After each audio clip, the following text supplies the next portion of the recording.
Hi, Vish. Hello, hello. We are just waiting for Zoya to join in. She is running a little late. That's very Zoya. Hi, everybody. Wow, Vish. This is going to be on my profile forever. You all can get a cup of tea as well, since I have one. So yeah, join in quickly. Hi, everyone. Hello, hello. I might block Vish. Wow, so yeah. So, just like a little brief about what's happening. So, like I said in the stories before, that we're just here to have like a small question and answer session with Zoya, who's been working in emergency medicine in Jupiter Hospital in Mumbai. And before a few months, she was working in Hill? Yes, Seven Hill Hospital, Mumbai, in the COVID wards. And I just hope she joins like quicker than this. Hi, Ramesh. Hi, everyone. I should have done it on my iPad so I could call Zoya and be like, join in quicker. So, my basic plan is to do this with more consultants and hopefully residents that are working with me right now. About me, I've been working at an institute called National Cancer Institute here in Nagpur, and it's basically an oncology, tertiary care, quaternary care center. So initially, I was doing chemo and radiation therapy care and basically just managing patients. It was basically supportive care and chemotherapy, and right now I'm in pre-operative care and post-operative care. I am literally not sure how to ask Zoya to join in. Let me just try to figure it out.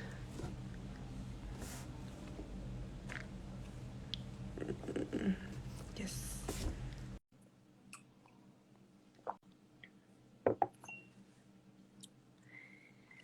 And so, yeah, it's been like a very big change since oncology was something that I think nobody concentrates on oncology. So, yeah, not on the comments. Just join in.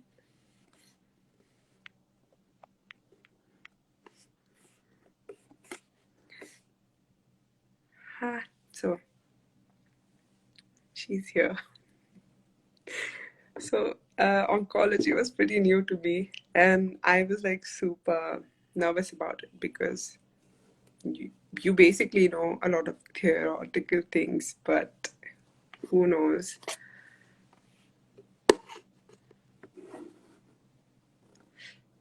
Yeah, what is happening? Why is she unable to join? Mm. Hello, hello. Finally! Hi, Zoya. How are you? God, I can hear you. What's up? Wait, I never thought about this, but I think I need like a better support so you can see my face. Yes. Hi, everyone. So, this is Zoya, Dr. Zoya Dongre. She was late because there was an emergency in the emergency department.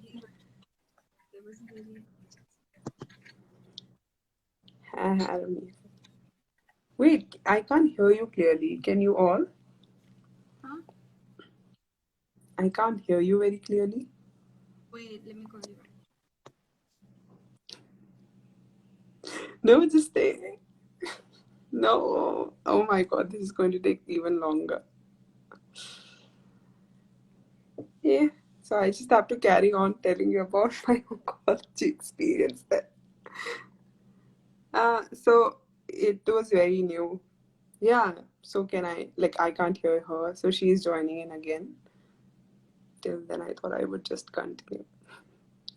So yeah, I started oncology, and the first day, all the chemo drugs sound the same, but I got used to it, and I think I'm okay now.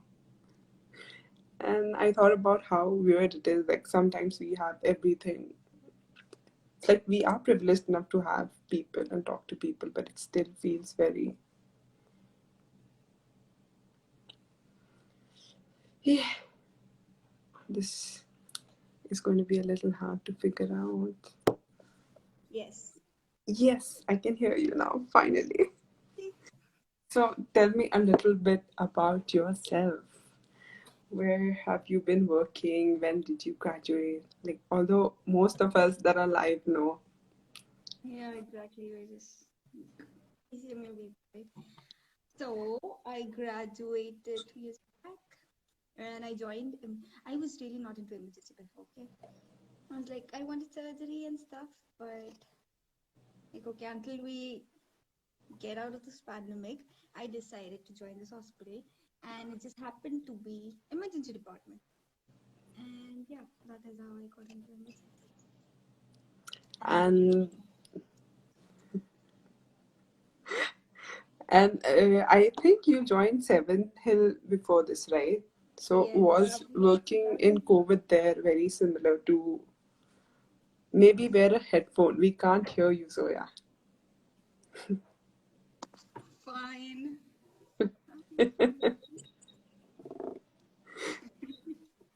So what you were saying is that after the pandemic, after starting work after the pandemic, um, she says that she just joined this hospital and it happened to be emergency medicine, and Yeah, she's just exactly. stuck with it now. No, just wear a headphone till then. I'm looking for it. Give me some time. Time is not on our side today. Never mind. Right. So yeah, till you find your headphones, tell me, like, was working in COVID very similar to, say, working in? Oh my God, COVID was so bad.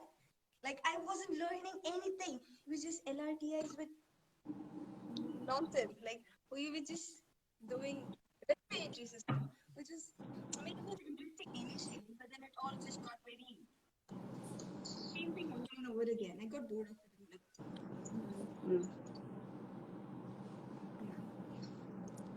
I mean, it was also the beginning of pandemic, so people didn't know what we were doing, and yeah, we were just trying things then. mm. But was it like a good buffer? Like since you just came back from Beijing, and can you hear me? Say Yes, hello now I can once hear so you. we know. Say hello. Check Hello. mic. Oh my, I can hear you finally. So, my question is that Yes. since you just graduated, you just did your internship in like a foreign country. When you came back, did you feel like joining COVID first was like a good buffer to, start out since it feels so new and you don't know anything about like actual field work and what needs to be done? I mean, starting from a pandemic, you think it's a good idea? You really think, Bao? I no, I just feel like it's like a lot of patients, but they are from like they are basically the same disease, so it kind of like it kind of gives you a lot of work, but also like you cannot make a lot of mistakes. That is true. But then, I mean, pandemic was because of pandemic, we were all forced to, kind of join the hospital, and it was like, okay, it's a new thing, and you all these newbies, you really want to save lives and be a part. So I think that part was nice because I was new and I was all excited to save lives, and I'm glad I could be a part of a pandemic. Like, pandemics don't happen that often, and us being the new medicos, it was like an exciting thing. I don't know. I like, this is such a weird thing that you would want to save lives in a pandemic where saving lives is like, it's Where just nobody knew what difficult. they were doing. Yeah.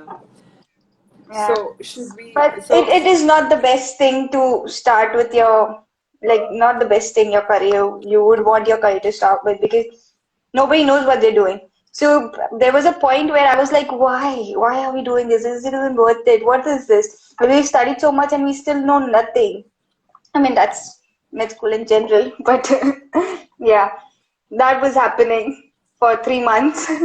And then I decided, I cannot do LRTIs. I'm done with the respiratory system. Yeah. so, okay, so Good basically, opportunity. Like, if you get it, take it, but not the best thing to start your career with. yeah, it also kind of leaves you. I felt like COVID left me very, it's like, I don't know. It's like I do feel for my patients, but I was very not empathetic. Like, I knew that people were going to die since I was working in the ICU. So it just made me feel very like no empathy at all. And Yeah. I felt so bad because I saw videos of people crying and I'm like, oh my god, why doesn't it feel that bad to me? It's like, have I just accepted that everybody is just going to die under my care? A weird question. Yeah. So Yeah, no. I then let's agree start with with that. emergency medicine. Why we are here for? So you joined emergency medicine on like a fluke thing, like you just applied for jobs and then you got one in emergency medicine and you decided that Mm, yeah, you're going to stick with it. yes. Since we had like so many job openings for these COVID duties, right? So all these hospitals who weren't into COVID duties, they had a lot of vacancies. And I'm like, you know what, I want to change. So I wanted to do something non-COVID. And then this hospital had vacancy. They're like, you know what, we have vacancy in emergency department. Usually these emergency department people, they don't take newbies because it's like emergency. You have to really think fast, and then it's Mm. just fast application and everything. So it's Yeah, it's risky. it's like seconds decision and then your patient's like dead if you don't. Exactly. So then when I was offered MMC, I'm like, you know what? I'm not sure, but I can try. And these people, when I went for my interview, my HOD, he's like, you know what? If I ask you questions, you're not going to know. And I mean, medicine that we study, the theories, how different it is from reality. So then I'm like, okay. And then he's like, you know what? Just join. We'll teach you. You'll learn. And good thing is, because you don't know anything, I can write anything on you and you'll become that. Like, he had so much confidence in me. I'm like, okay, Why literally? So you fine. had one person in your interview? It's like just one person in Yeah, the. just I one. have like I No, have as like in that six was, people interviewing me. It's like I no, know they were like as in, fighting questions. no, I wasn't asked anything. I've been lucky like that with interviews. Really, they just want to know my interests, and that's it. So first it was the HR department. They were like, okay, they only cared about what I did and my past history, like how what I was doing, and then what I was interested in, and where I was, all that sort of thing.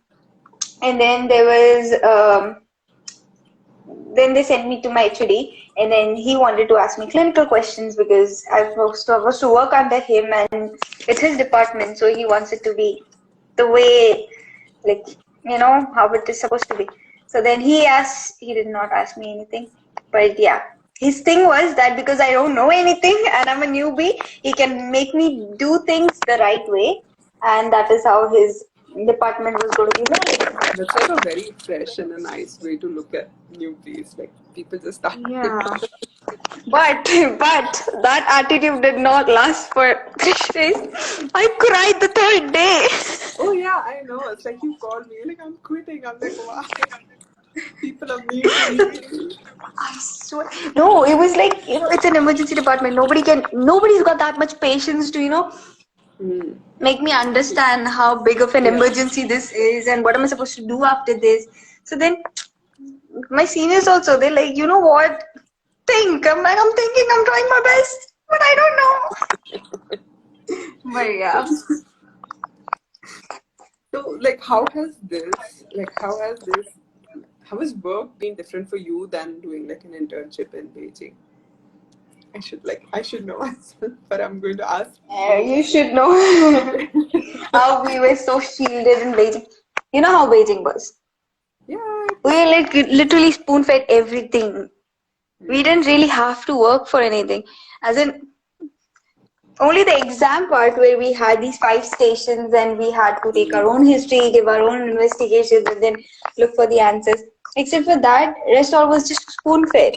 Like we knew we were working in this department, so if there was a case, we knew it was related to this thing, and we had this set of common diseases.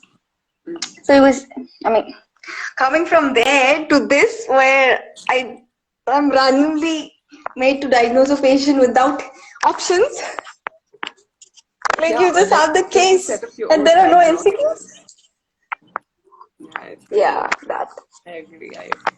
Sometimes it's like when you don't have a patient or when you have like a simulated patient, he will just give you all the history. They just give you all the history, but just to extract history has been also very difficult for me. It's like sometimes the patient will just be like, "Arey, we have these tests done," and then you're like, "Oh, this test is missing. Let's get this test done," and then suddenly you go and they have like 10 piles of files, and inside which you'll find that test somewhere.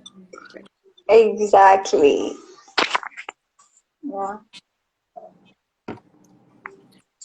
so coming back, what do you think has been the biggest cultural shock for you, like in the workplace? It's like a something that we call reverse cultural shock for people that come back from, East Asian countries. To be honest, I really did not experience culture in the hospital. It was same for me from Beijing to India. It, it's the same protocols, it's the same way, just probably the language difference, but it's the same things that we saw in Beijing. Mm. So there wasn't really culture anyway at the hospital.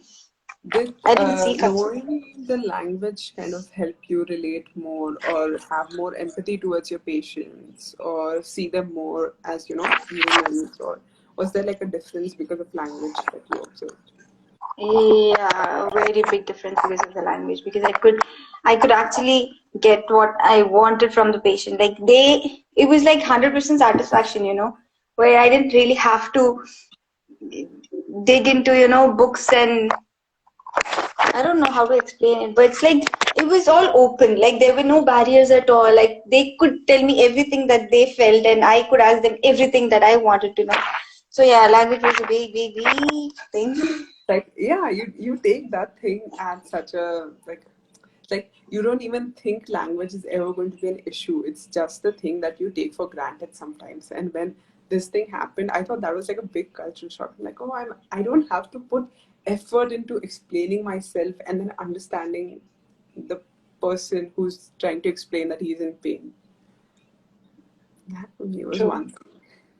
And all these patients, when they come to you, I mean, majority of these cases are usually, pain, breathlessness. So they're all suffering. So they want Yeah.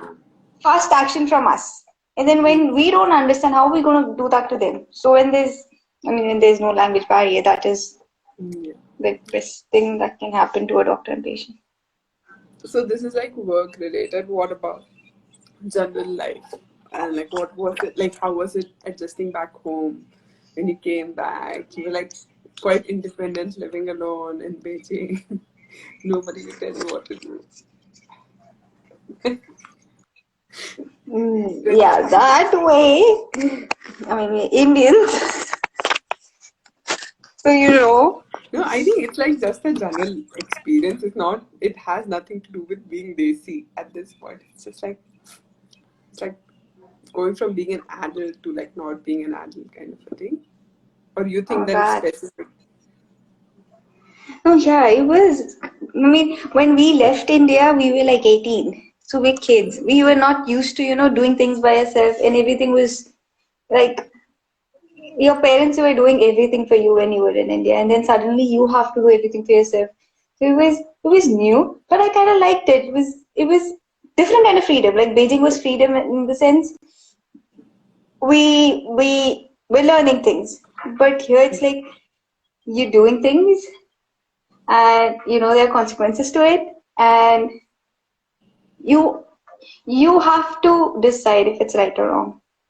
So it's a different kind of freedom. It's I don't know. It's a different kind of learning. Mm. Yeah. Okay. That's like a nice way to think about it. It's a different way of learning. Okay, so about work, what does a typical day look for you? My How typical does day at work is it's like wait, why you have to think so much?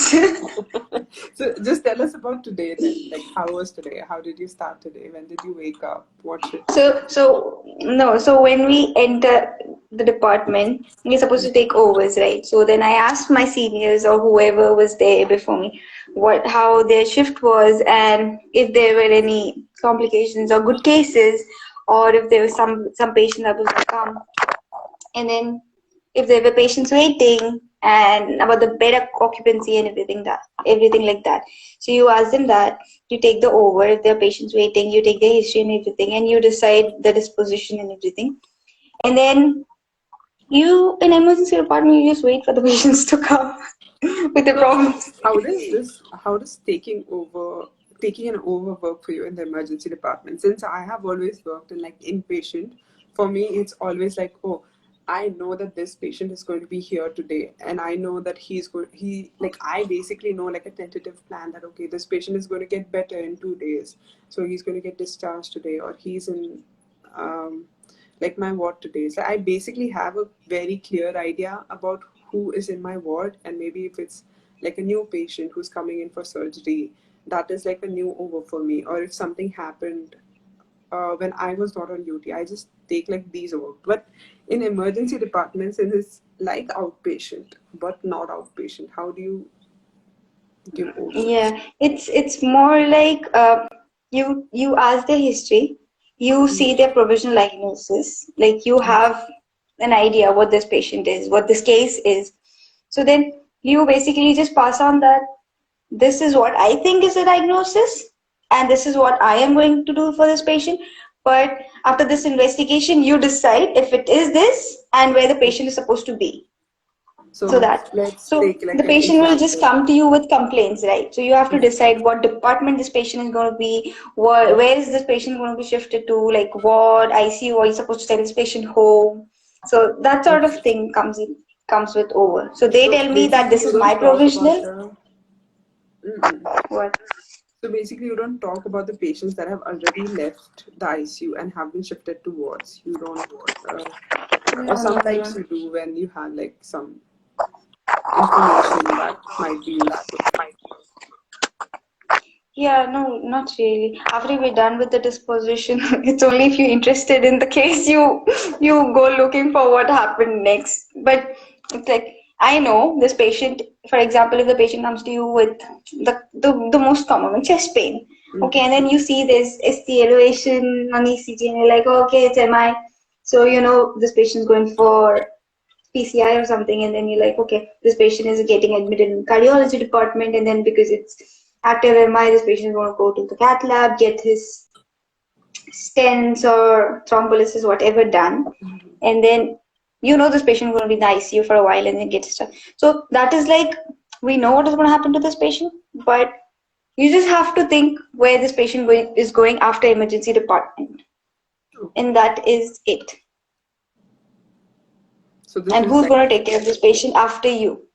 You just hand it over to another department. so do And you if the ever patient's have going, to call in for like reports or something, or that's not your responsibility? That's like something that the people in ICU are doing, or the department that you have shifted to? You just give like the test and stabilize the patient and shift No, them. no, no. Yeah, we stabilize the patient and we should have our strong provisional diagnosis. Like that should be the main diagnosis. You should be sure that your provisional is the real diagnosis. You cannot just be like, oh, I think it is this, but I'm not sure. Like you should have a proof for your provisional diagnosis. So you basically, you're suspecting something, you get all the necessary tests and reports done there. And the emergency department, you cannot make the patient stay more than 2 hours. So you have to get the investigations and everything done in 2 hours and get the reports done also. Also because it's an emergency, these people, the reports come very fast. Like you don't really have to Yeah, wait so it's like long. you fast track the reports and like the tests anyways. Yeah. And if there are no emergencies, so you just ask these patients to go to the OPD or come back later. Okay. So it's not a problem. You triage and then you get your thing done.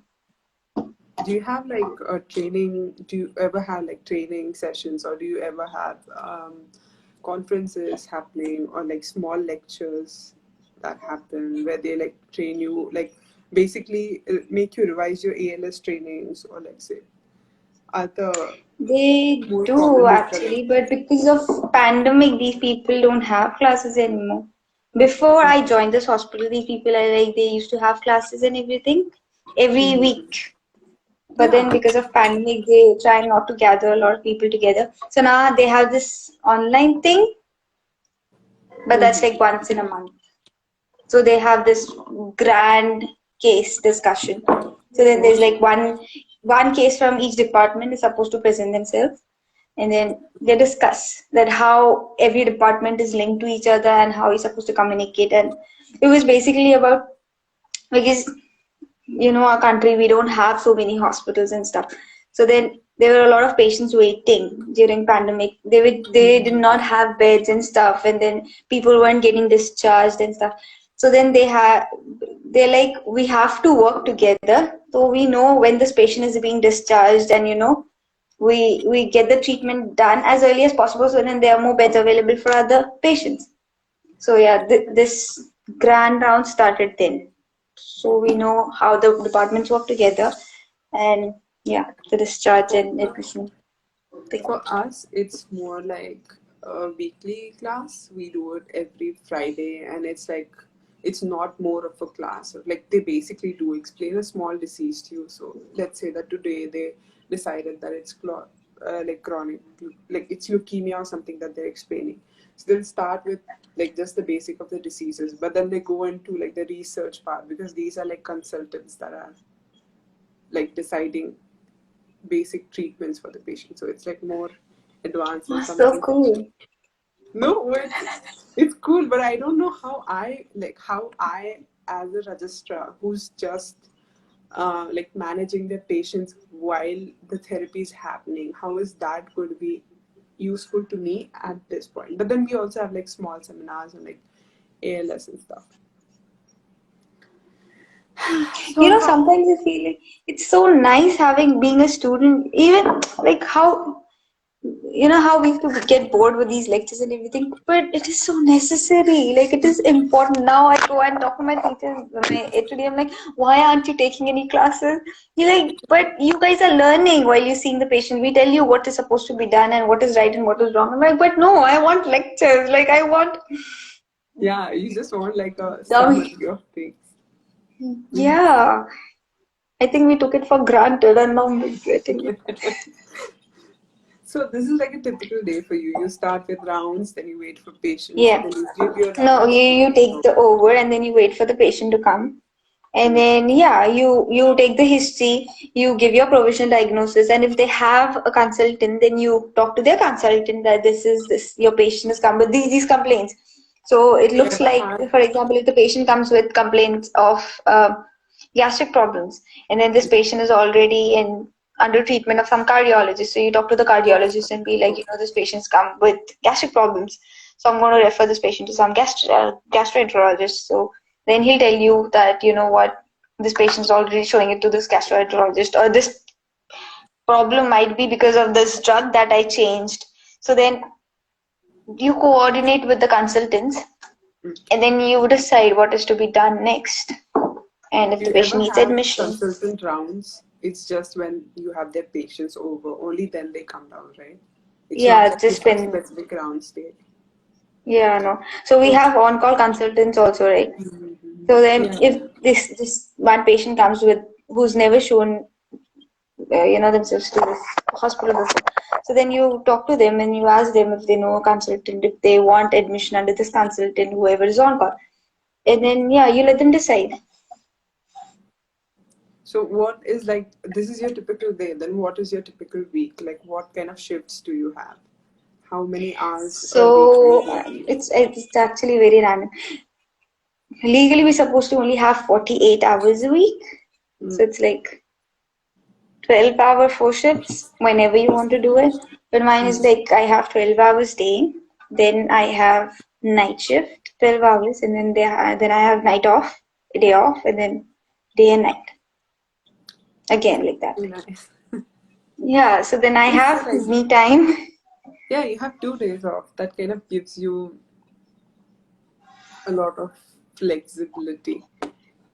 Like if you just get one night off like me, it's like the whole day goes in like just catching up on sleep, and then you don't have day for yourself, and it's like, Wait, how is your shifts? How are your shifts? my shifts are like we are supposed to do 48 hours a day, so I do 7 to 8 hour shifts daily, and these are like divided into mornings and evenings. So my mornings start around 8 o'clock. I punch in, and then I come out around 3, and my evenings start from 2 and they end at 9, and my nights would be 12 hours, and I have 2 nights, 2 evenings, and 2 mornings.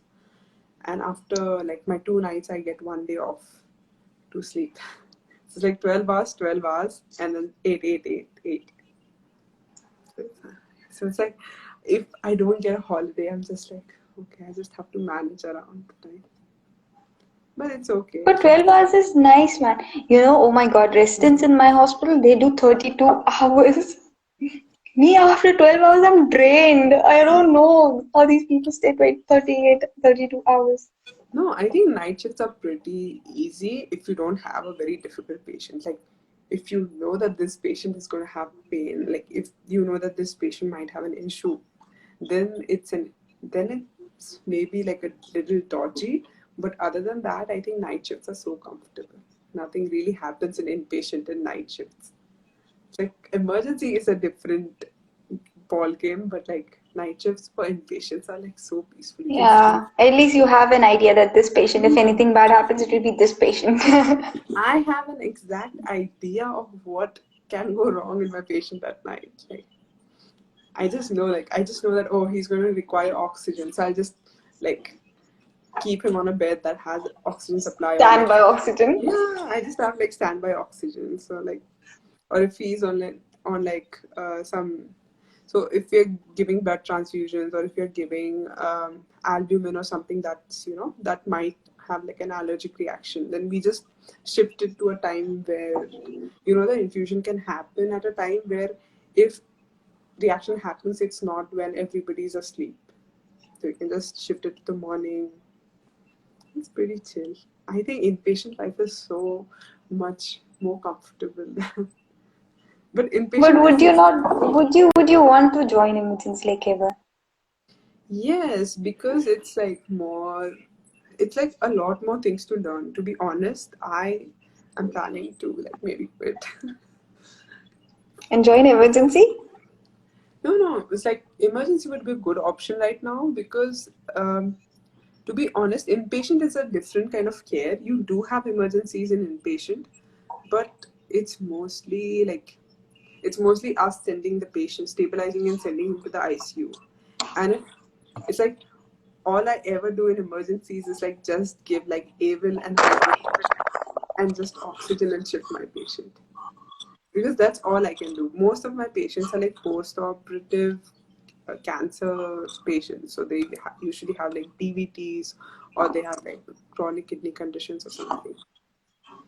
So it's like it's very specific things, and I think that even though I don't know a lot of these things, sometimes like it just gets saturated to like a point where you cannot learn more than what you already have. That's like my lifestyle. Might join emergency. Let's see. You should Okay, join emergency. yes, Join let's emergency. move. There is like so much room to learn. Every day you like learning new things. No, but like Every day there's something new you learn. we do have fun things, but they're like so specific. Like, how does it matter what chemo drugs are used for? Like, what cancer? Because at the end of the day, if I don't become an oncologist, this information is never going to be relevant for me. And even if No, come on. It will be. Like no, there no, are it so will many be. things. For example, we have to make sure what chemotherapy this patient was on. So Mm, you know what kind of damage is being done to this patient. yeah, There sometimes was like this one time there was this one time this post chemo patient came with thrombocytopenia, and I'm like, okay, this is fever and generalized weakness and all of that post chemo. So my consultant senior went like, you know what, it's post chemo thrombocytopenia. It's very common. So just get this patient mm, admitted in ICU in case she needs urgent, infusion and everything. So then I'm like, okay, ICU admission and whatnot. So I went to shift the patient to ICU, and then the ICU associate was like, what chemo drug was she taking? I'm like, I did not ask that. He's like, but that's important. I'm like, but why? like And then he explained me how. thrombocytopenia, Yeah, thrombocytopenia I'm is like, like I'm emergency. every I don't drug. care what chemo drugs she was on. And then he's like, the toxicity, it's important. You should know, blah, blah, blah. And then I'm like, yeah, okay. So, I mean, So you're learning it now, so you'll remember it for a longer time. And because you've seen yeah, the patients, you'll remember it. mostly like if we get emergency, it's mostly like allergies. Like they have like severe allergy, or they have like grade 3 or grade 2 reactions to um, to the radiation or chemo. And then we have patients that have like severe mucositis. So it's always like a Rice tube insertion. Like I don't know how many Rice tube I've put in now. Let's move on to the Hey. next question. We have been like on this forever. So the next Mm. question is, who inspires you to do better at work? Hmm. So That's like deep. a lot of people, a lot of things. Like I've been taking like small chunks from everywhere. So yeah, one thing is it makes my life interesting. It makes my life worth living. So that is the most important thing. I'm like, okay, if I sit at home and not do anything, I mean, my Yeah, life is not worth anything. And then it's like, it's giving meaning to your life. That's the first most important thing that gives me motivation to, do do you something for think somebody. do you think mean people inspire you to do better? It's like if you had like a mean Oh, colleague, like always no, bugging you. no, no. No, no, no. I'm that kind of person who needs positive motivation. I need somebody who appreciates me for even small efforts. Like, And you, Zoya, you did not put this arterial line properly, but at least you tried. At least you did the prick in the same place. Like you forgot your anatomy, but at least you found the right artery. So so that's a thing. So I have I like need positive motion. Mean people, like, fine. You don't like me, fine. I'm not going to do it anymore. So that is how for me, negative I things once had impact this them. patient who's like, so my during my over, my colleague told me that this patient's relative complained that she is acting out of character, and I'm like, but she's a very sweet lady. How is she acting sweet of like how is she acting? And then it's like a very generic answer that the relative gave us. So I didn't pay attention, and I went and took like a round of all the patients. And then when I came Hmm. back, she started talking irrelevant things. She's like, "Oh, at night this lady had her hair open and she was walking all over the ward, and this happened and that happened." And then when I talked to the nurses, they told me that she was walking all around the ward naked last night. I'm like, what? And then I had taken her history like 8 days ago. So I went and I checked. So she had like psychiatric illness history, and she was on like a lot of medications. And then we gave a consultation. And that was like the first time that I had done something right, and somebody was like, okay, maybe you did this wrong, but at least you got this right. Yes, at least I got this right. At least I got that she was going And crazy. that motivates you, right? Yeah, it's like, thank you. Sometimes I just get like, why do you always do this? Like, why do you always? Like, okay, man, I'll just go through things. Okay, then next question. What are some women role models in medicine you look forward to? Like being like, or just their post or something. So there's this one consultant, actually, three of them. I adore women. So yeah, there's like a lot of females, but then these three are like, I'm working with them at the hospital. What Yeah. about them makes you adore them in your own language? I don't know. I don't know. I don't Just know. something. Females have always been this. I mean, I've grew up around these, girls' school and, female empowerment and that sort of thing. So all these females who are doing good professionally, they inspire me. So there's this one who's a consultant, Dr. PM Thapar. She is so good. She's like badass. So every time she comes, she's like, you just give her basic complaints and she's like, you know what, this is this. Just get this done. I know this is this. And just get her admitted, or she's so badass. And that's one. Dr. PM Thapa, she's a surgeon. And there's this Alpa Dalla. She is a chest physician, but then she's very calm and good, but then she's so, people don't really, I mean, she's got all her residents right around her, so she doesn't really have to work.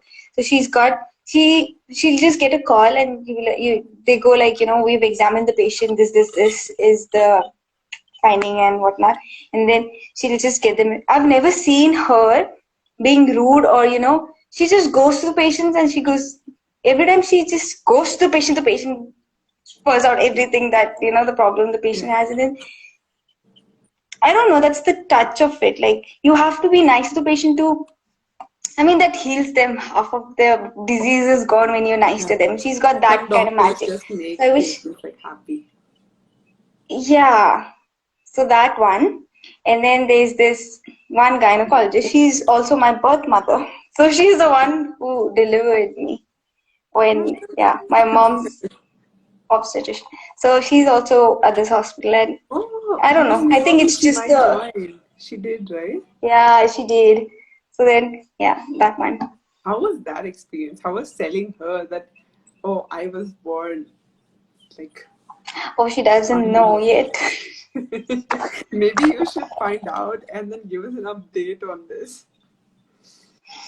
Yeah, I Okay, should. let's move on. What have you been proud of recently? I did my arterial line with one prick today, and I'm so proud of it. Yes.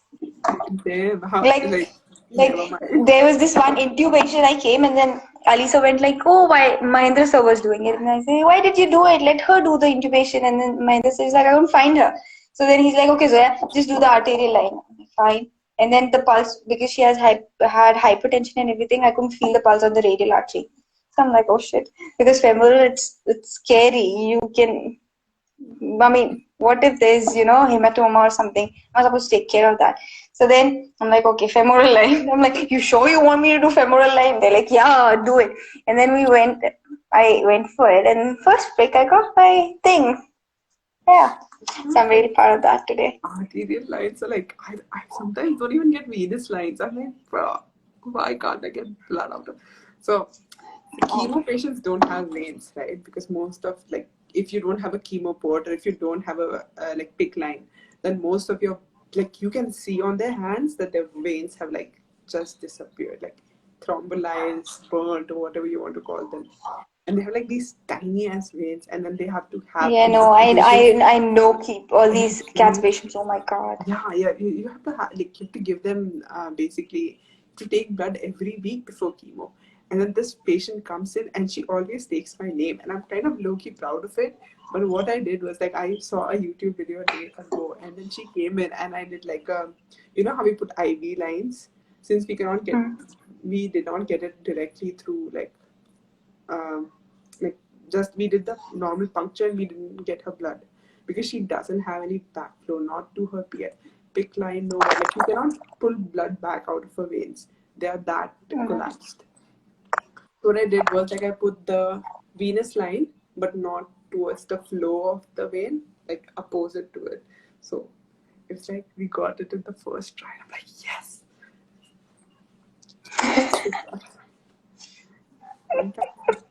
Sometimes even when I like resolve some patients like yelling or like having like a big fight, even then I'm like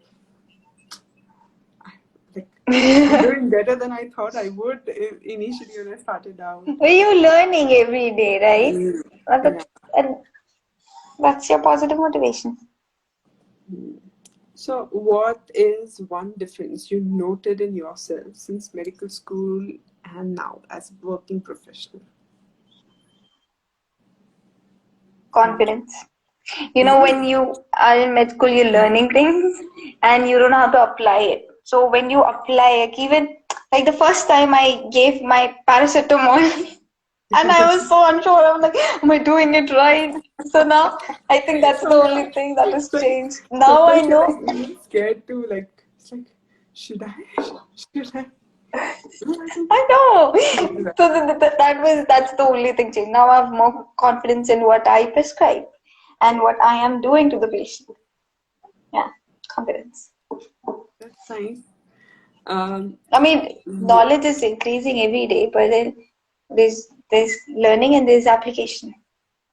yeah, these are like so different. Like, even if you know a lot of things, until unless you go into a clinic, you don't understand them.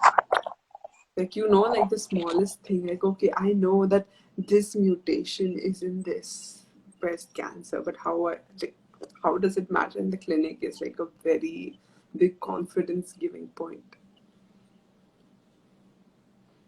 So, what are your set of plans for your future? You've been working, you're like kind of fresh, just 1 year working. So, what have you Yeah. been? Um, I'm that kind of person. I just go with the flow. I mean, that is how I got my emergency department. And now that you told me you kind of love it now, right? Like you're even thinking of I specializing in am emergency actually. medicine. I am actually thinking. I mean, I know that I'm going to do something in emergency, but I don't know what and I don't know where.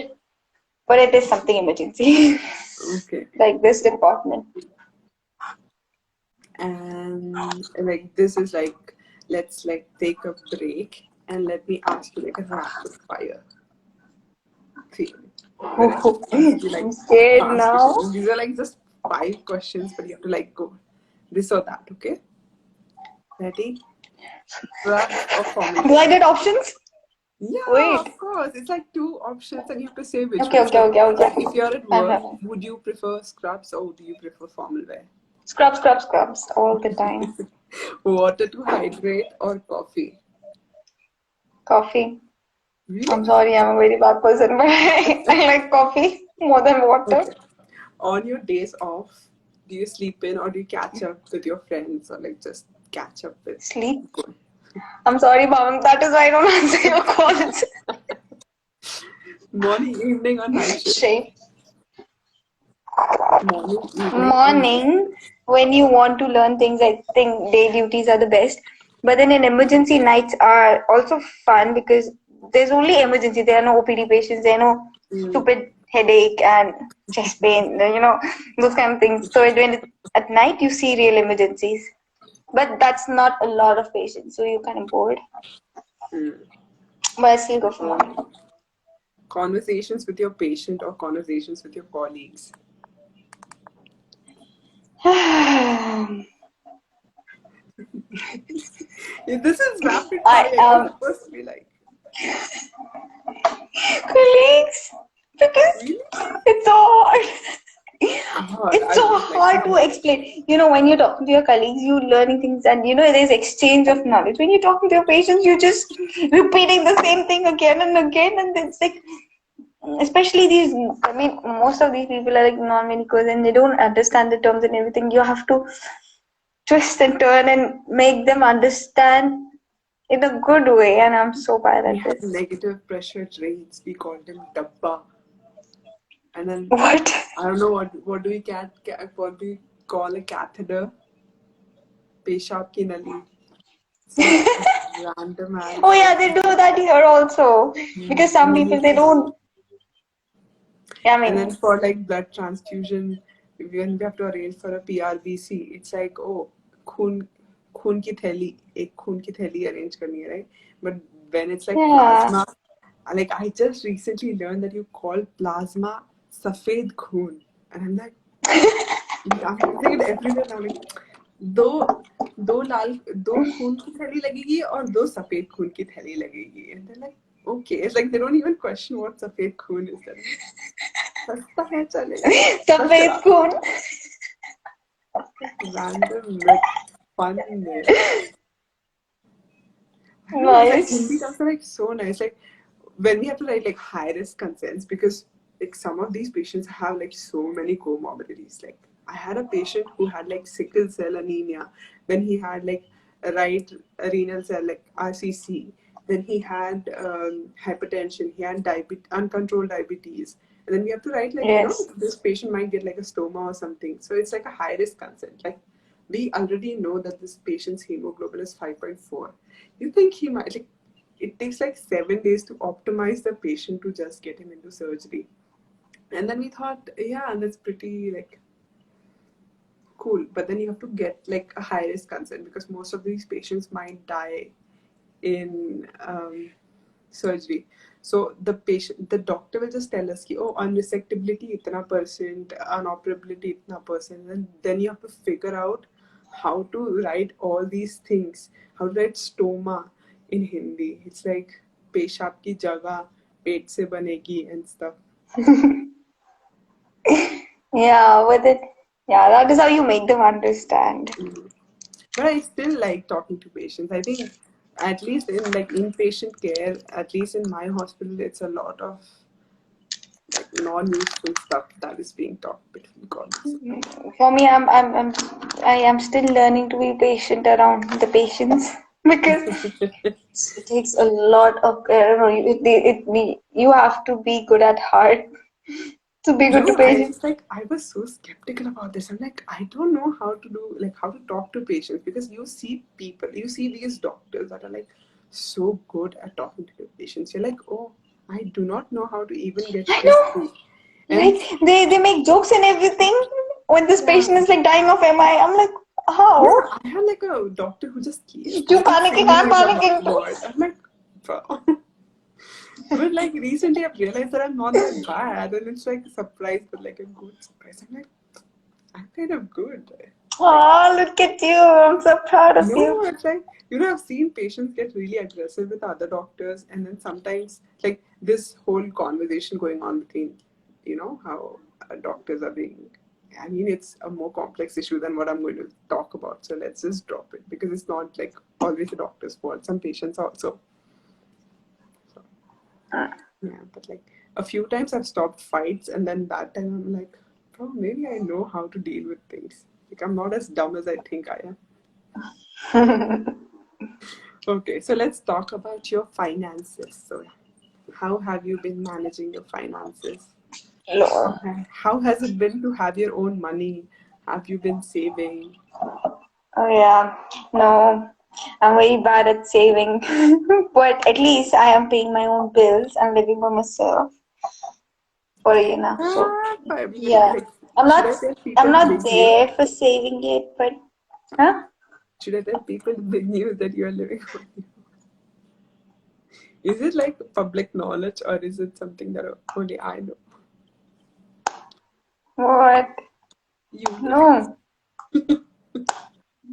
Okay, let it go, let it go. Yes. Yeah, you paying your own bills is like a big thing. I'm still not doing that. I'm like, as long as my parents are paying for it, I'm just take it personally. It's such a Okay, bad now thing. that is the first thing I wanted to do. So I'm like, see, I know my father can afford me for all my life, but that's the only thing, right, I was excited about when I started working initially. Finally, I can do my own things and I don't have to wait for my father's pocket money. Makes sense. Yeah, so I just got that done. Do you feel like you know a lot more about money than you did as a student? Like, do you think about, okay, like I have this much as my salary, and then I have to put this much into like towards saving, or like I have to put Oh this much. yeah, yes, a lot. Because when we were students, we knew if this money was done, we can just ask for more from our parents. But Mm. now you know that you have to wait for your salary to, start spending again. So yeah, you do learn a lot of money after you start earning. I have been like It's a so good thing. stressed about saving. That has been like a big change for me. I never saved in university, but now I'm like big. I'm like big on like investing and saving. Although I've not been doing a good job, I'm just into it. At least you're trying. Okay, who are you most grateful for at your workplace? My Chudi. He Hmm. is so patient with me. He is like so patient with me. He treats me like his child. So yeah, That's my Chudi. Like if it wasn't for him, I would never stay in emergency. Like 3 days is the max I would have stayed if it wasn't for him. and how are you managing your interests outside of medicine? Mm. I mean, I'm only working 4 days a week, so I do have time for I'm myself. yeah, I'm just jealous of you for the Yeah, 4 day week. it's like yeah, but then no, it's kind of perfect at the moment. Okay. Um, how has it been interacting with your patients?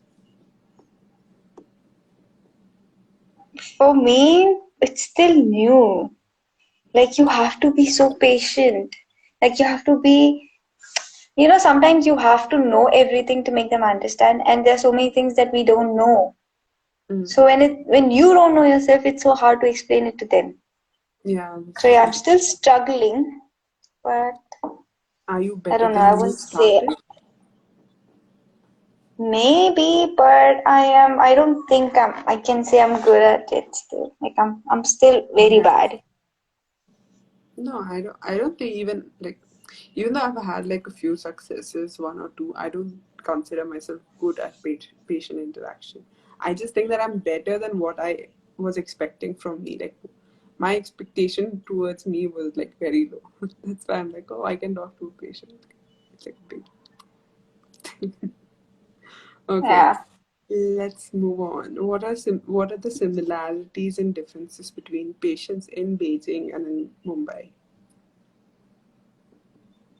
Similarities and differences. There are no differences really. They're all the same. That's the language I thing. mean, based on insurance and stuff, because Beijing had this government insurance and nobody really cared about, money and stuff. Yeah, that is different because when there are like interesting cases, I really want to see this patient, and then because of money, these people can't afford the hospital, and then they decide to go Dharma discharge against medical advice, and they're like, okay, you know what?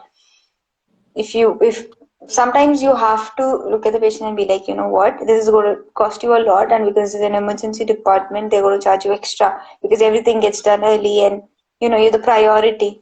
So then you make them ask for the charges, and then they decide, you know what, we cannot afford this, and we want to go home. So that's one difference that I've noticed. In Beijing, nobody really cared about money. They're like, okay, this is my problem, just give me treated. Yeah, I think that's like public health. I think it's the difference between public and private sector. Maybe if we were working in like a government hospital, that would not have been. Maybe. Yeah, maybe. Okay, what specialty interests you? You're still asking me that question? Yeah, I know that it's emergency, but other than emergency, I know that you were Other interested in than emergency, it neurology. would be surgery. Oh, Yes. Or anesthesia. anesthesia is fun. Okay. Um, oh, do you believe different type of people are special? Like, if you are a certain type of person, you would fit in a certain specialty. So, like, you need to be of this certain personality traits to be a psychologist, or you need to be this kind of person to be a surgeon. Mm, not really. Mm. I Do think you all these people. No, there's nothing special that you need with a specialty. mm, do you think that being like your gender has any effect in the way that you study, that you got to study? I didn't get it. It's like you are a female. Does your gender affect your studies? Like what you learn? Not, not really. Not anymore. Does your Maybe gender? for generation that's older than us, for them it did. Now Yeah. it's not really a problem. What about work? Has it ever occurred to you that you realize that, oh, you're being discriminated against, or like it was especially difficult to work because the person in front of you was biased because you are a woman? Like Uh, I've heard it happen a lot in surgery.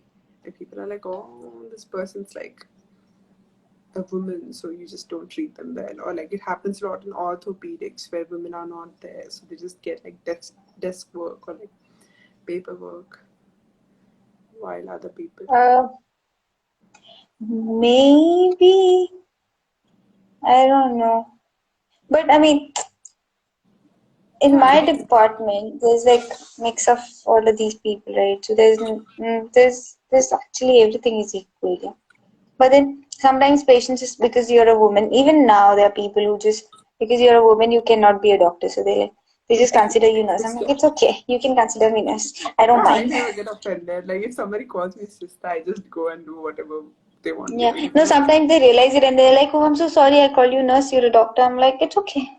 Yeah, it's like it's not an insult. Like I don't Yeah. treat it as an insult, but still, yeah, you'll notice that people No, get very because these pissed people they as only to what they to call call and you. they're like, no, they call and they're like, we want to talk to the doctor only. I'm like, you can get the same information from this nurse also.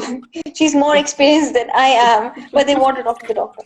So Yeah, then, sometimes the patients are like, "Oh, can you fine. put that IV in for me?" I'm like, "She has like 30 years of experience just doing that every day. Like she puts 10 IVs every day. You think I, like a fresh graduate, would be able to do it better?"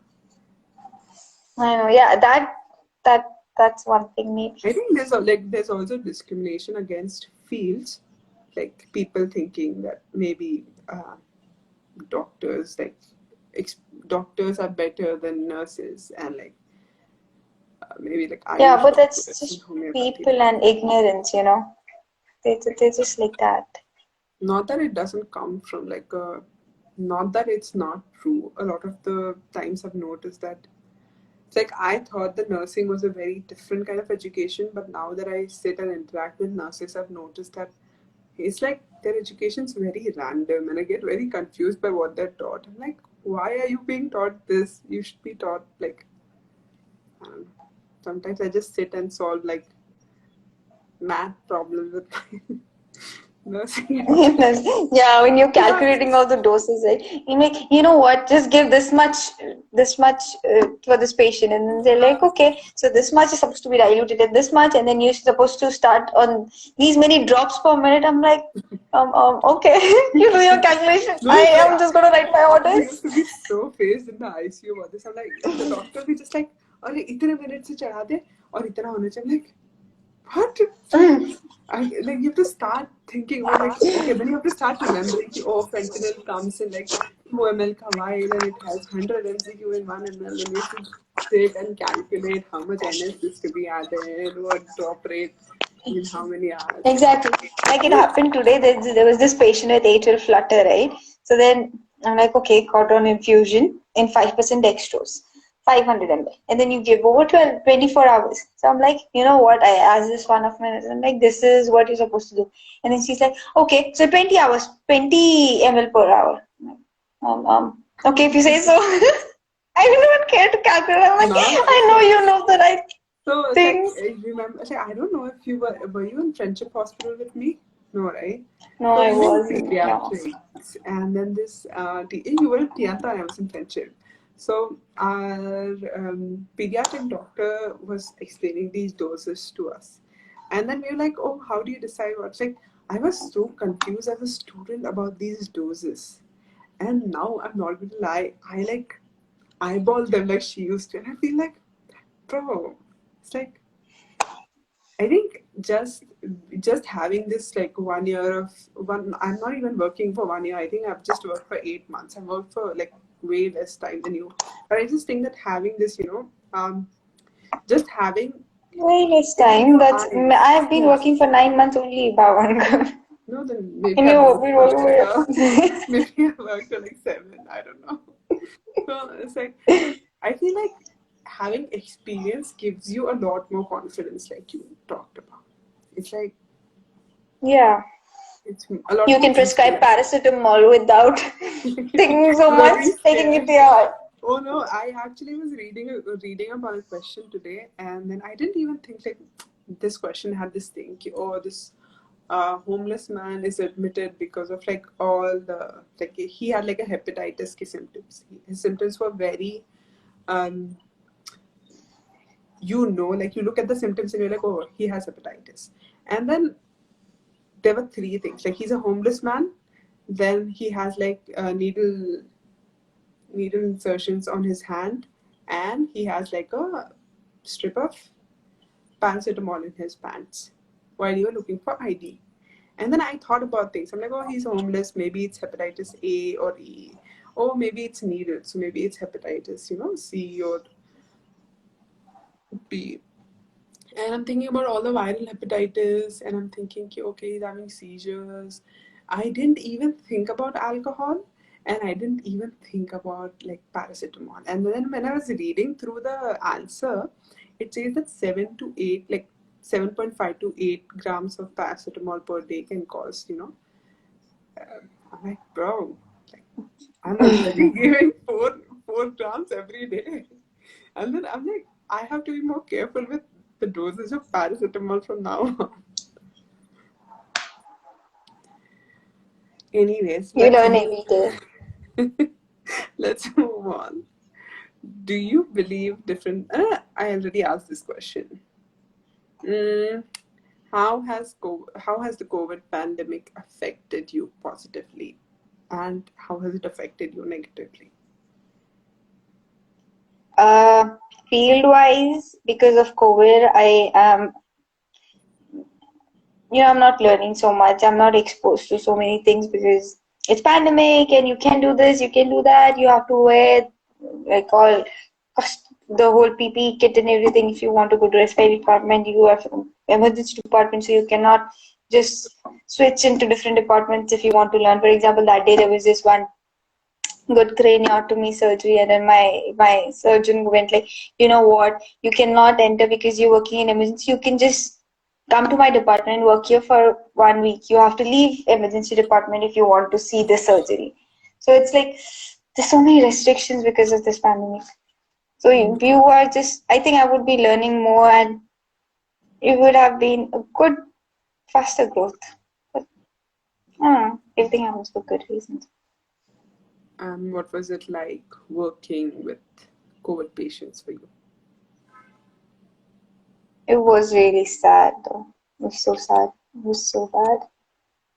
Not gonna lie, yeah. It's like some of my patients, especially when I lost them, I'm Everybody like, was, not him.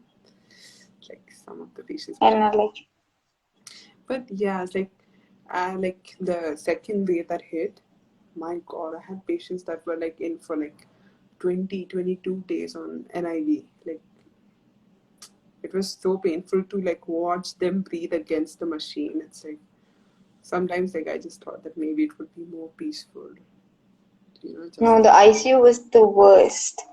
I So see. Oh then my God, I have like I remember it's like on one day we lost 7 patients. It was so bad. one day, Hmm? 7. You were working in a good hospital. We were like just a small number of deaths for COVID, and like it was. I think it was just like we just had around 10 ventilators or something in the ICU. So, but then we knew that those patients are like lost. To be honest, like they were, once once they were intubated, we didn't have any hope for, like, very honest. Like, only Yeah, one. yeah, I no, only that know was like the one same when I person. was there. Yeah, I didn't know one person who did wake up after like, but even for her, it's like her quality of life is going to be so affected. Like she cannot speak. The only like she can only move her eye muscles, and she had like bilateral breast cancer. So because of the continuous, pricking and BP cuffs, both her hands had lymphadenitis, which basically means that she's going to have to delay her chemo, and basically means that she's going to have like a bad life ahead. It was just not. Did you get to see any patients of mucormycosis while you were working, or the thing hadn't started yet? No, when I was in COVID, I did not really see mucormycosis. But then here in emergency, there were a few. No, quite a lot though. There was this one time, I think it was 2 months back, where there was like a lot of patients. Like everybody had these symptoms, and then you're like, I'm so scared. I really want this, thing diagnosed and get it out of my system as early as possible. And they were like, there were not enough drugs. Then people Mm. were trafficking drugs so they can just. It was bad, but that was like 2 months back. Now it's kind of under control. Mm. Now we have like drugs, like, oh my God, just to get a certain, like, amphotericin B was so scarce, you couldn't get it at all, and like let that be you, like we were using bevacizumab in place of tocilizumab, and it was so difficult to get bevacizumab, and it's like our hospital, I shouldn't say this, but our hospital was like BJP funded. Am I allowed to say this? Will I get banned from India? So we didn't have, and also like we're like an oncology hospital, so we did have bevacizumab because we do need it, to treat our patients. So we were like kind of juggling between putting that to use to our cancer patients and to also our COVID patients. But it didn't have any effect. Nor did plasma therapy. I think ECMO did. We just didn't have an ECMO machine. Ooh, ooh. I've only seen it once. It's like so expensive. Yeah. Hmm. Oh my God. Normally, human being can afford it. It's so expensive. Like even like with all the, I don't know, it's just so sad. Like just like I don't want to remember the stories because it's like sad that people lost certain members of their family. Okay, Ahmed has a question for you. How different has your hospital experience been as compared to what you imagined it would be before working?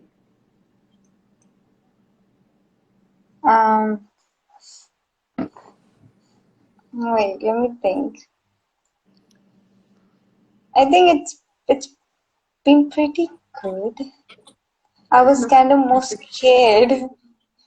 I was so I thought like scared that you. I'd mess things up and Yeah. ruin it real bad. But then I think it's It's, all because we were just lucky to find these nice seniors and nice departments and people were patient with us. I I don't think know you're if a it's very, everybody, but like, to be honest, I think that I have not met anybody who I have like this kind of a relationship that you have with your HOD. And I think it has to do with what kind of a relationship you have with people. Like you're a very people person. It's very easy for you to have conversations. It's very easy for you. Or is it not? Is it something that I am just assuming and is not? yeah, no, I think you're just assuming. Yeah, I suppose. I don't know. No, I think it's everybody. If you want to learn something, I think you just be you, and when you're newbie, you just be you, Pawang. Yeah, no, I think I have had a few doctors that do push me to, learn more. They'll be like, how will you pass the exam? You don't know this. You should go home and learn this and come back to me tomorrow. And like they put that effort in, teaching you certain things. They're like, okay, let me just teach you how to do this. Okay, do this. Yeah, I mean, my HOD literally went like, you know what, just join. I'm going to teach you everything. I know you know nothing, but just join. You like the empty paper and I can write anything on you. And he had this confidence that I am going to learn and I'm going to be a part of this. So yeah, I think it's just the other person. And you have to be considerate, accepting, and be ready Yeah, to so you learn. have to accept that certain, you have to be accepting. That's true. Exactly. Okay, it's almost 12. I think we have like this was supposed Are to be we done 15 with our minutes. question? No. Should we ask for questions? We're like 7 people live. I don't know if they want to. Let's wait for a minute. Let's see. Okay. I think it's like dot 12 and we should like just bye. Yay! Okay, it wasn't that bad. I was so scared. Are you ready for this? Yeah, me too. I didn't feel ready for this, but it's good. I'm not sure how Hey. to end this though. Do you just like click? I'll figure it What? out. The To end cross. this? Bye, Bye, guys. Pawang. Bye, Bye, Freya. Ahmad. Bye.